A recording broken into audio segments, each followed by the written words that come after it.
వీళ్ళు అగ్రవర్ణ పాలకులు వీళ్ళెప్పుడు కూడా బీసీలను ఉద్ధరించిన పాలకులు కాదు. వీళ్ళు సమాజాన్ని పట్టి పీడించి సంపదను కొల్లగొట్టినటువంటి నయా రజాకారులు. వీళ్ళు నయా రజాకారుల వారసులుగా ఈ పరిపాలకులు ఇప్పుడు కనిపిస్తూ ఉన్నారు మనకి. ఎట్లా? దీనికి సాక్ష్యమైంది. నేను అనేక సార్లు తెలంగాణ రాష్ట్రానికి ఇటు ఉమ్మడి ఏపీ కానీ ఒక్కసారి కూడా బీసీ ముఖ్యమంత్రి కాలేదు అనేటువంటి లెక్కలన్నీ బయటపెట్టినాము, చెప్పినాము.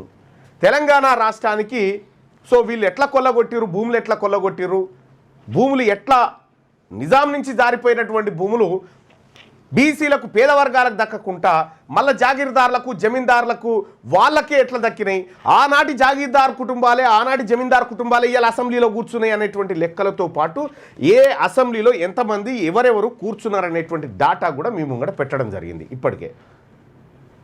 అయితే వీళ్ళు ఇంకా అదొకటే కాదు, ఏం లేకపోయినా సరే కానీ అప్పు ఉండొద్దు అని అంటారు ఊర్ల పొంటి. తిండికి ఇవి లేకపోయినా సరే కానీ అప్పులు ఉండొద్దురా, అప్పులోడి ఇంటికి రావద్దురా అని అంటారు ఊర్ల పొంటి.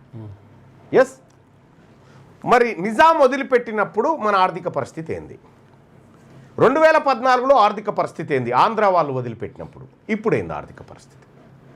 ఈ లెక్కలన్నీ మనం పక్కాగా చూసుకోవాల్సినటువంటి అవసరం ఉంది. కాబట్టి 1948 నాటి బడ్జెట్ లెక్కలలోకి వెళ్దాం.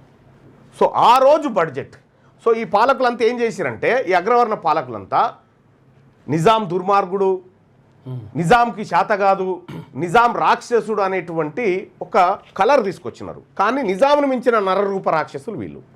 ఒకవేళ నిజామే రాక్షసుడు అయితే అంతకు మించిన నరరూప రాక్షసులు వీళ్ళు.